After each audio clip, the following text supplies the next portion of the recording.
Good morning, everyone. Good morning. Welcome to the First Unitarian Society of Milwaukee.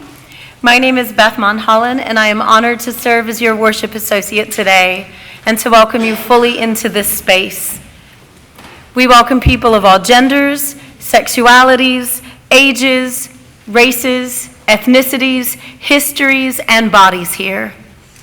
We welcome your mind, your heart, and your spirit here. We welcome all that you bring with you today and all that your heart longs to set down. We welcome all of you. We extend a special welcome to each guest among us. Guests are warmly invited to attend the Inquirer session today, immediately after the service in the parlor, to learn more about Unitarian Universalism and our church in a smaller, more casual gathering. We invite guests to fill out a welcome card located in the pew rack in front of you and drop it in the offering plate later in the service. Guests can also pick up a welcome packet at the rear of the sanctuary, where folks will also find hearing assist devices and braille hymnals. A fragrance-free area is located on the front right side of the sanctuary in the first few pews. If you are a visiting family, including children or youth, after the time for all ages, which is noted in your order of service, please join the children's recessional and head across the hall to the common room. There, you will be greeted by someone who will orient you to religious education. Immediately following the service, everyone is invited for coffee and conversation in the common room. My name again is Beth, and I would be delighted if you would talk to me at the guest table there. As a way to engage at First Church, I invite everyone to explore the announcements insert for the numerous opportunities available here. In particular, let me draw your attention to a few this morning. Today's forum is titled, Frustrated with the Political Process, Try Socially Responsible Investing with Shareholder Activism. It is presented by Christopher Cox, who is the Associate Director of Seventh Generation Interfaith Coalition for Responsible Investment. First Church will be providing Easter weekend meal for the Guest House Shelter for Men on Saturday, April 20th. Please stop by the social justice table in the common room after service to sign up. Celebrate National Poetry Month at First Church today with a poetry reading and open mic against hunger from 1:30 to 3 p.m. in Max Otto Hall. We will feature poets from the Bards Against Hunger book, proceeds of which will go to the Interchange Food Pantry.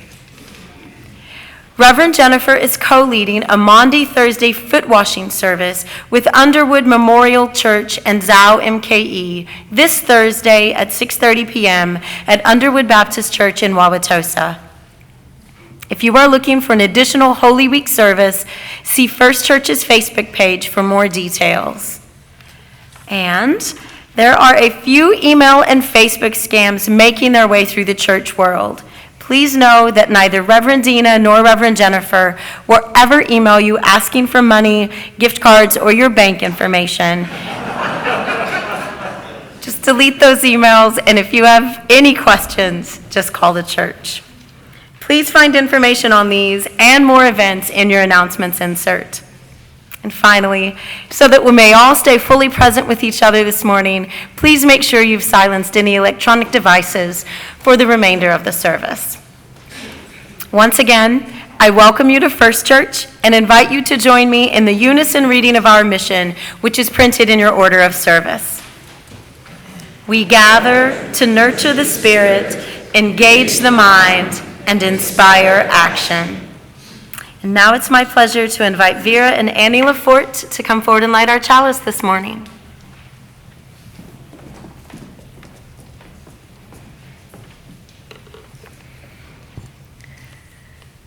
The trees outside are slow growing in the closing cold, buds lurking beneath the surface of limbs, stretching towards the warming sun.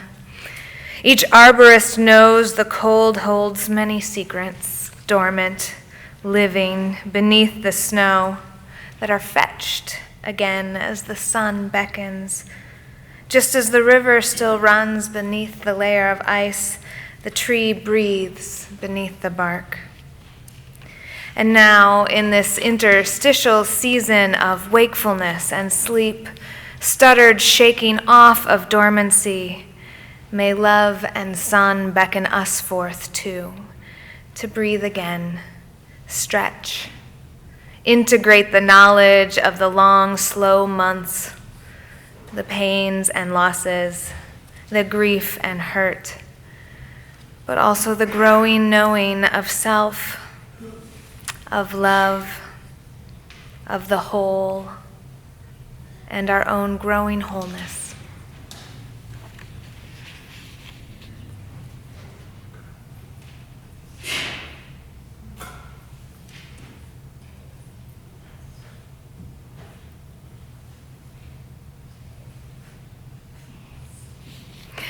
Will you please rise in body or spirit and join us in singing our opening hymn number 1007 in the Teal Hymnal.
Today's Time for All Ages story is a Cherokee Tale by storyteller Gail Ross, retold by Olive Hackney Shaughnessy.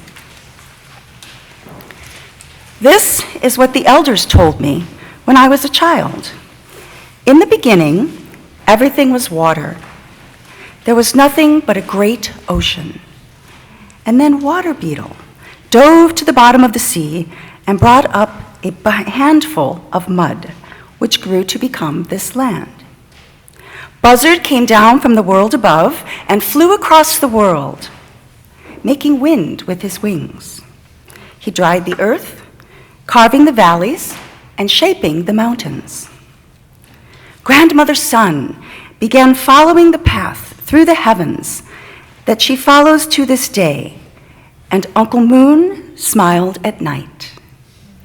And all the creatures came down from the world above to make a home of this middle world. At that time, Creator spoke to all his children, plants and animals alike. It is my wish that you all fast and pray for wisdom and strength. Keep watch and stay awake. This you must do for 7 days and 7 nights. His children promised to follow his instructions. Throughout the first night, almost all of Creator's children remained true to their promise. When the sun rose, only the littlest people, the insects, had fallen asleep. But as day followed night and night followed day, more and more creatures succumbed to their weariness and drifted into dreams. When the 7th night came to an end, of the animal people, only the panther and the owl remained awake. Along with the wisdom and strength they had gained from their vigil, they were given the power to see in the dark and to prey on those who must sleep at night. Among the standing people, the trees, only the cedar, the pine, the spruce, the laurel, and the holly had remained true to Creator's instructions. To these, Creator gave the gift of remaining evergreen, while their brothers and sisters shed their leaves in the fall and stand bare during the cold months of winter. It was given to them also to be the providers of strong medicines. They were given the most sacred of all powers, the power to heal. We invite children and teachers to join in singing verse 1 of hymn number 1031, and then proceed to their classes as the congregation continues to sing On Your Way.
I am delighted to share with you the news of 2 births in our congregation. This week, Evelyn DeBoer was born to parents Amanda DeBoer and Andrew Body Spargo on Thursday, April 11th at 7:18 a.m. Evelyn is Amanda and Andrew's first child, and she arrived weighing 6 pounds and 15 ounces. Evelyn and her parents are happy, healthy, and surrounded by family. Krista Jarzinski and Ted Noel recently welcomed their first child into the world as well. Marta Kathleen Jarzinski Monicelli was born on March 26th of 2019 at 5:26 p.m., weighing 7 pounds and 13 ounces. Marta and her parents are all doing well. They might be here this morning, Krista and Ted. They might also be dealing with a new baby. Thus, as is our custom in this congregation, whenever we have a birth, an adoption, or a death among our members, we light our candle of life. Today, in honor of Evelyn DeBoer and Marta Kathleen Jarzinski Monicelli.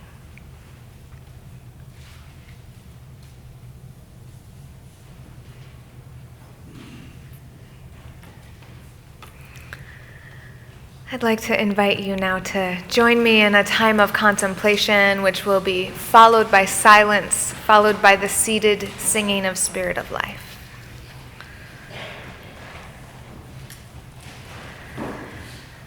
So take a moment to settle in and feel your body.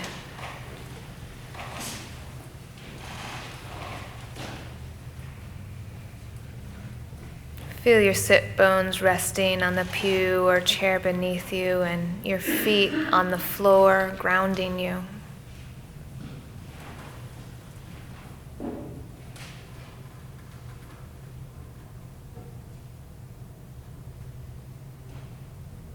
And feel the very tip top of your head connecting you to all that is.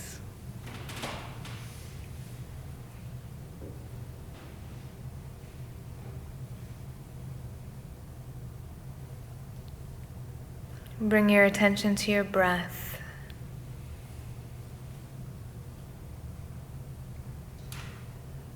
Moving in and out and bringing you into being here and now.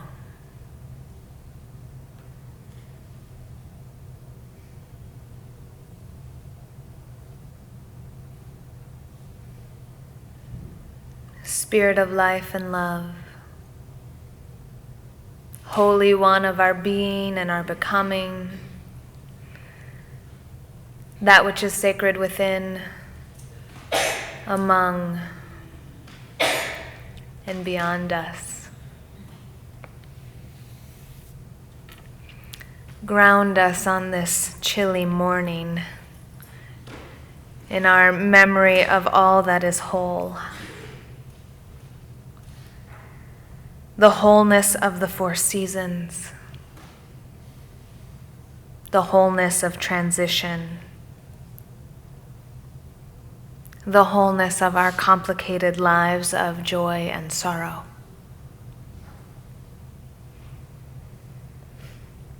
May we remember the singing that comes in spring and honor the hurt places of the winter. May we know that each season takes its place in a whole life, and our lives each flow into the whole world. May we learn to be with each and every piece, every moment, growing. May it be so.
In early 2016, I started having panic attacks again after nearly 16 years of none. I was terrified, ashamed, and determined to deal with it on my own, which for me meant going about my days as usual, smiling and working, and then collapsing at home, or more often, crying alone in my car. After months of increased anxiety, thoughts of self-harm became a near constant pressure, and I longed to go to sleep and never wake up. But I kept ignoring the emotional turmoil until my body was finally done with my denial, and I got very sick at the end of 2016 and stayed that way for months. It was the impetus I needed to go back to therapy. The therapist I began working with was an expert in trauma-informed care, lucky for me. And it was from that perspective she helped me to see that the roots of my anxiety and fear stemmed from specific trauma I survived as an adolescent, and that to get healthy, I needed to deal with it. But of course I didn't want to. I thought I had dealt with that trauma already, that I should be done with it, that a 30-year-old wound should not have such power over me, and I thought that my anxiety and panic attacks were proof that I was broken and unlovable.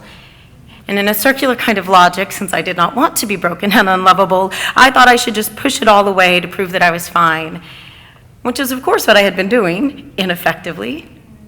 Committing and overcommitting, doing and overdoing as a way of bisecting myself, as a way of pushing away the parts of me I did not want and did not like.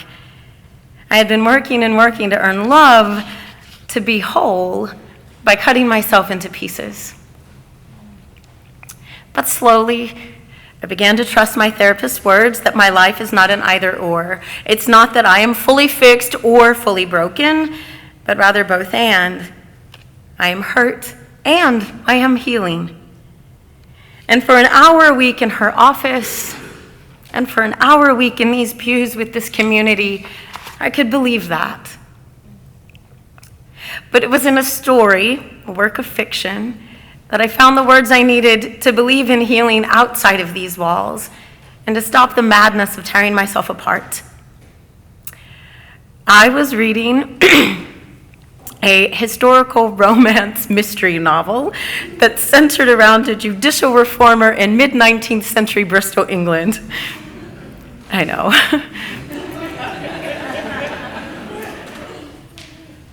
The oddest place this weekend. But the main character had been severely abused as a child, and he used that experience to work for justice as an adult. And while he was very successful, he also suffered from what we would call post-traumatic stress response. He had trouble forming relationships and trusting people. He had night terrors and startled easily. He needed to be in control of his environment to feel safe. Over the course of the story, he meets a woman. Again, it was partly a romance. And he cautioned her against forming an attachment with him because, he tells her, it worked out badly for people in the past because they were always trying to fix him. Fix you? She asks. Why would anyone need to fix you? You're not broken. I know what broken is. Broken is when bad things happen and people can't keep going, but you kept going. You didn't break. She accepted him as he was, didn't see him as a broken, unlovable thing. And he accepted himself, post-traumatic stress and all, as someone worthy of love. And I knew that the people in my life, in my inner circle, loved me unconditionally. And those words on the page, "You're not broken," invited me to start seeing myself from a different lens. Not broken, simply scarred. And from that moment, I also began to realize that my anxiety was only partly from that original wound. The anxiety was also from all of the years of denying the scars that that wound left. From thinking that healing was just a task I could check off my to-do list and be done with it, and that the past would magically disappear. I began to accept that healing happens over and over, as frustrating as it can be, and that it really starts with accepting all of me, with accepting that the past happened but knowing it didn't break me.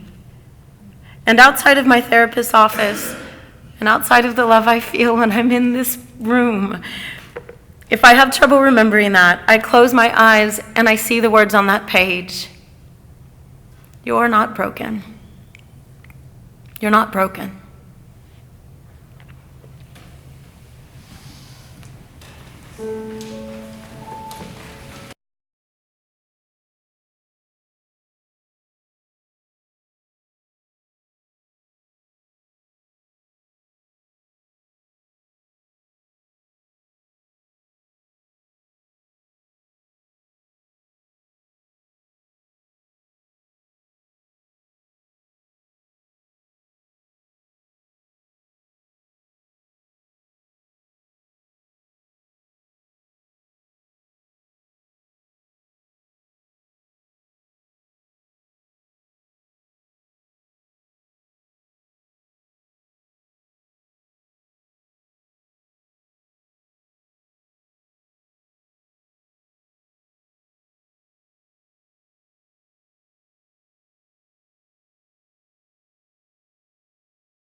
In her book, The Deepest Well, Healing the Long-Term Effects of Childhood Adversity, Dr. Nadine Burke-Harris tells the story of Gabriel Crom, who's the executive director of the Mind Body Awareness Project, an organization that does mindfulness work with children who are living in juvenile hall.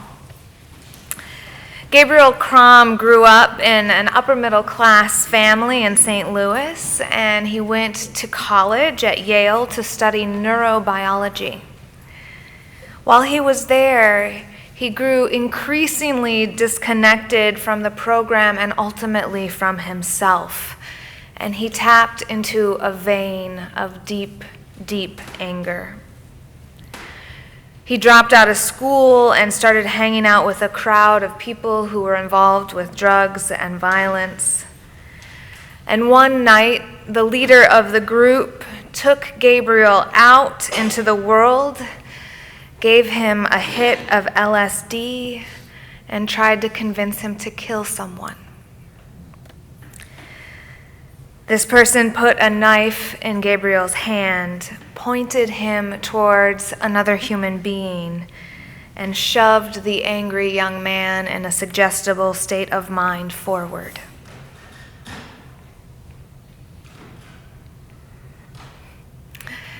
If you go outside of this church and go around the corner, there's a tree right here that has a knot on it, tight and high, about an arm's length up. Tight knots are the most common type of knot in a tree. They're bulges in the tree's trunk, a hard curling in of wood that's tougher than the rest of the tree. This type of knot is caused by the tree trunk growing up and around the lower branches. So when a branch is living and embedded in a tree, it creates a tight knot, firmly attached to the tree and integrated into its structure. Eventually, as the tree keeps growing, the lower branches drop off, and over time, the tree's trunk would grow up over the knot, encasing that place in hard bark. The knot exists because the tree has lived long enough to grow up and over its lower branches. Human lives all have losses caused by growth and the passage of time. At the most basic, unavoidable level, if we have the privilege of surviving, we grow up, we grow older. None of us gets to stay a 5-year-old, a 15-year-old, a 30-year-old, not even a 60-year-old. Each new season of life includes the loss of the last one. I have my own fluttering, nostalgic loss from my childhood, the mustard yellow cupboards and the crepe-lined wallpaper of morning Cheerio cereal before school. But this body will never be 5 again, except in my mind's dreams. There's loss in that. A tender little grief remembering running through the grass of my parents' backyard, chasing butterflies on sunny summer days. Philosopher and theologian Alfred North Whitehead says this is the loss embedded at the center of life's ticking clock. Even in the best case scenario, living, time steals our past. Many parents share the bittersweet grief that accompanies baby's first step, first day of school, first track meet, first date, first solo travel away from home. Even as every new first contains accomplishment and joy at baby's growth, it also means the loss of the period before that, and the sure and inevitable knowledge that baby is growing up. The trunk of the larger life grows up and over those lower branches, leaving tight knots firmly embedded in their place.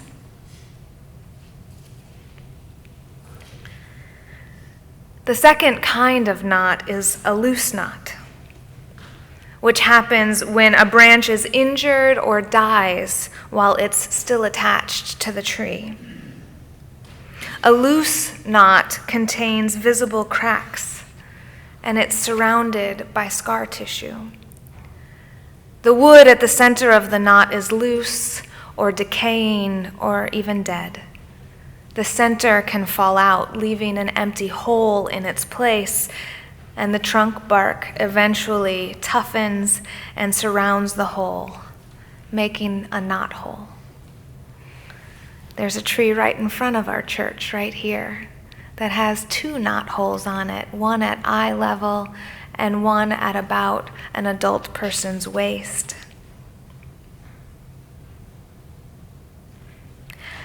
I had a teacher who hated when people talked about returning to wholeness or becoming whole.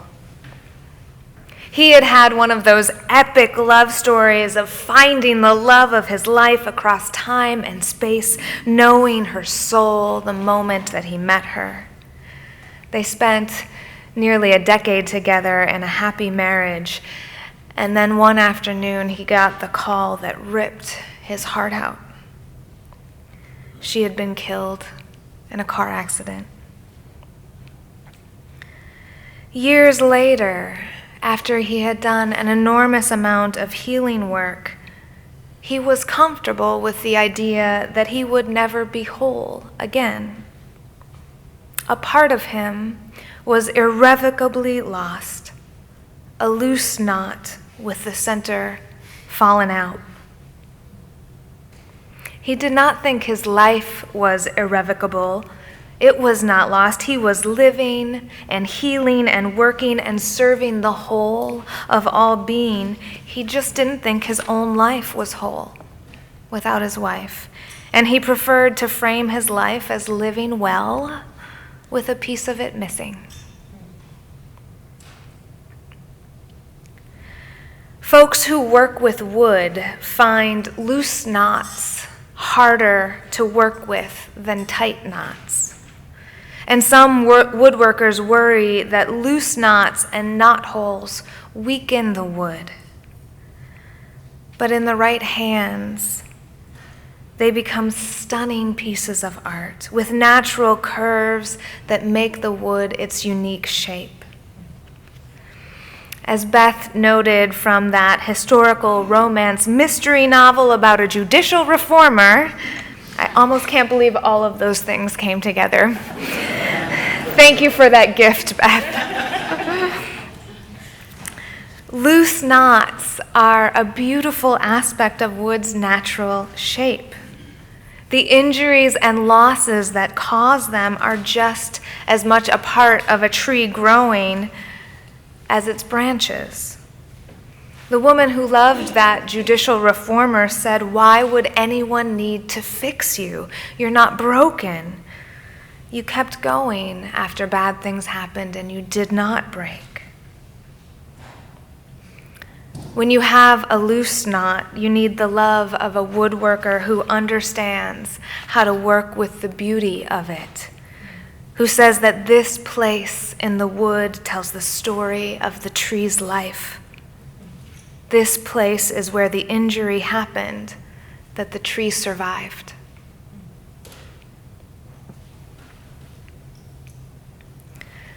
The third kind of tree knot is called a black knot, and it's caused by a fungal infection in the wood called black knot disease.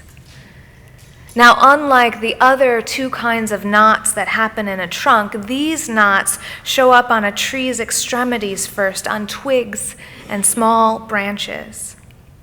But if the infection isn't treated, it can spread to the main branches and the trunk, and even eventually to other trees around it.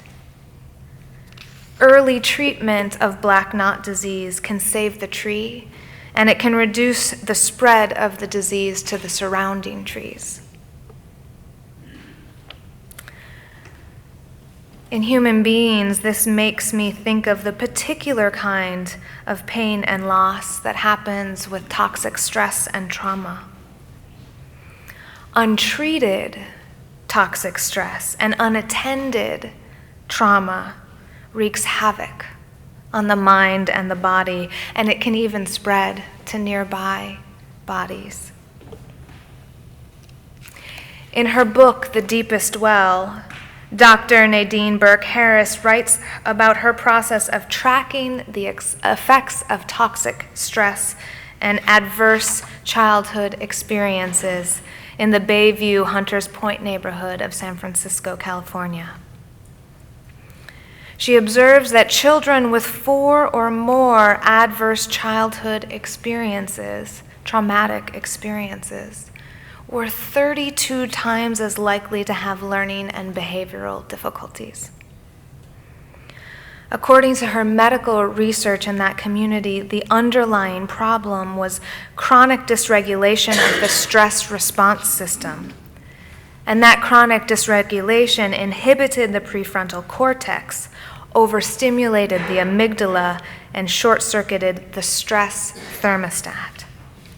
So stress hormones are produced by these kinds of adverse experiences, by trauma, and they cause responses in the brain, in the hormones, in the immune system, and can even cause epigenetic responses. Dr. Harris told the story of one of her patients, Charlene, who was suffering from postpartum depression, and she guessed some toxic stress and trauma. Charlene's new daughter, Nia, was failing to thrive. Because Dr. Burke was able to make the connection between toxic stress or trauma and physical health, she recommended talk therapy as treatment for Charlene, with the assumption that it would help Nia's health improve as well. Over the course of trust-building months in therapy, Charlene slowly went from a new mother with a flat affect and little response to her daughter to an active and engaged mother making careful plans for feeding and care and comfort for Nia. And Nia's health improved significantly as Charlene's depression decreased. Then one week, Charlene did not show up for her weekly therapy appointment, and she did not respond to the doctor's follow-up phone calls. She stopped coming to therapy for several weeks, and when she did return, she came in with the fading outline of a black eye on her face. Nia's father had shown up, apparently gotten angry, and he hit Charlene. And when both mother and daughter came back in for treatment, the effects of toxic stress, the effects of trauma were clearly evident again. Charlene was distant and flat, and Nia was ill and fussy. The therapist worked with Charlene again to build trust and eventually uncovered her fear that her daughter's reaction to the stress and the violence indicated a temper, like her father's.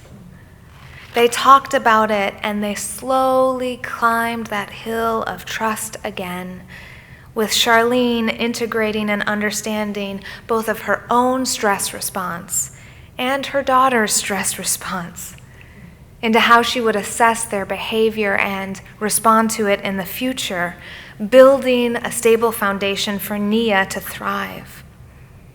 Charlene came up with coping mechanisms for her own stress and fear, thus reducing Nia's stress, which led Nia to grow and thrive, and by 18 months be running through the hallways of the clinic, giggling with her happy mother chasing after her.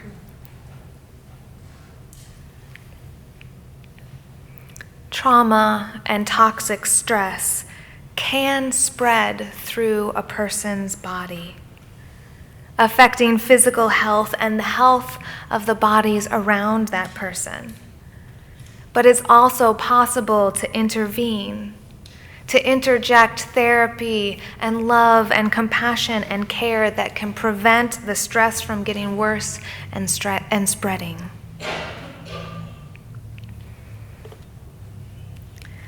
That young man at the beginning of the sermon, Gabriel, who had just been given a knife and pointed towards another human being while in a suggestible state, took a few steps towards the intended victim, and then he paused.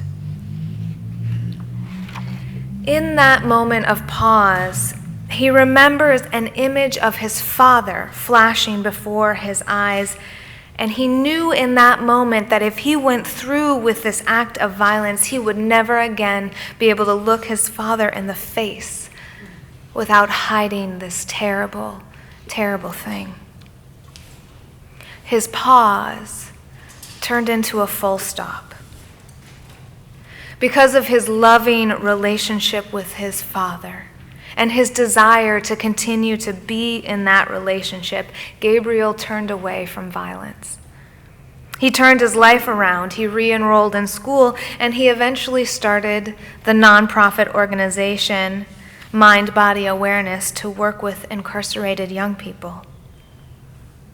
Gabriel knew that the only thing that had stopped him from committing a violent crime was the stable love of his father showing up in just that moment.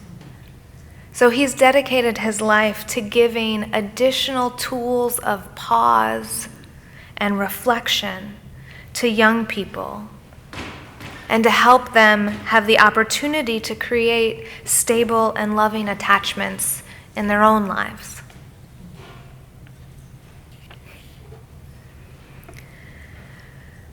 To be whole does not mean being perfect. It doesn't mean not having holes in your heart or knots in your body or deep pain from the past.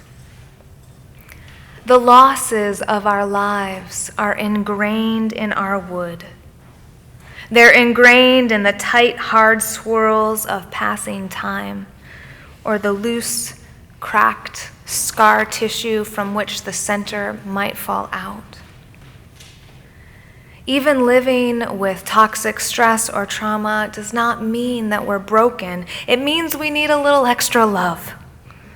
An accepting woodworker who blends that hole into art, or the caring arborist who slowly, carefully treats the black knot disease so it does not spread. But these are problems of loving attention, not irrevocable brokenness. Time, tender acceptance, and love make the difference between whole and not whole, because they understand that even the knot holes and the loose knots and the black knots make the wood what it is. We are human. We are whole, and we are part of the larger whole. There is great beauty in our imperfections, in our winding places where we bend and blend into the next thing. We are not broken. We are simply growing. May it be so.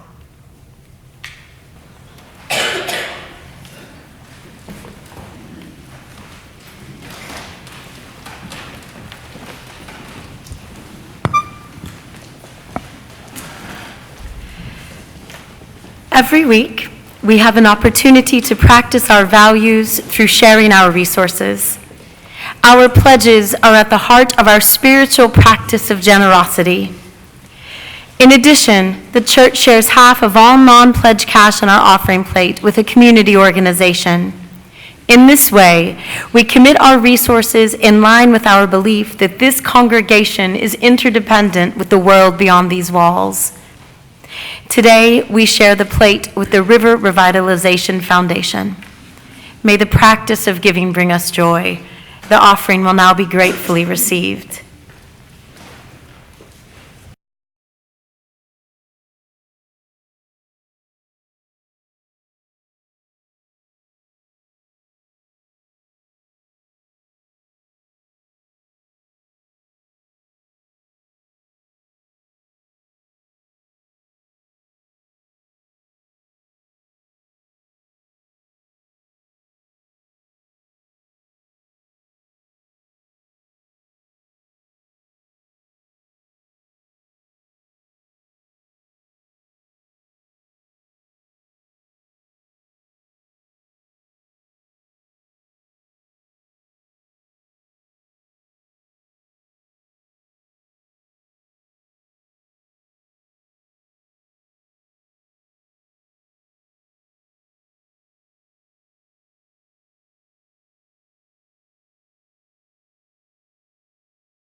Will you please rise in body or spirit and join in the responsive reading printed in your orders of service?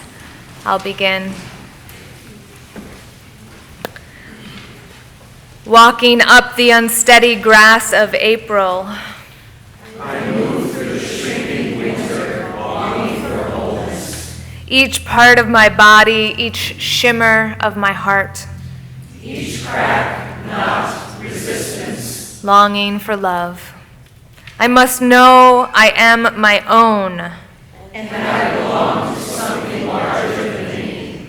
I belong to my people, this community, this earth. I belong to love. In my longing, I learn belonging, even in the cracks and the knots. Love returns me to the wholeness of life. For this, may I be grateful. For this, may we practice gratitude.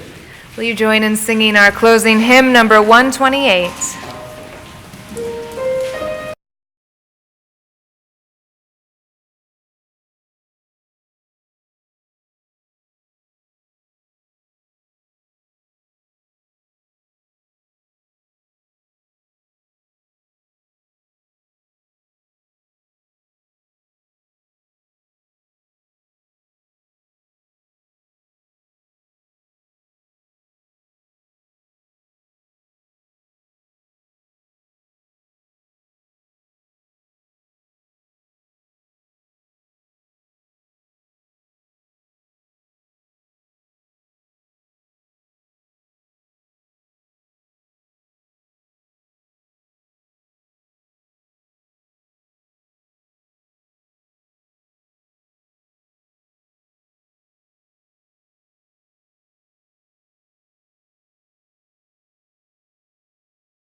Friends, your imperfections are beautiful.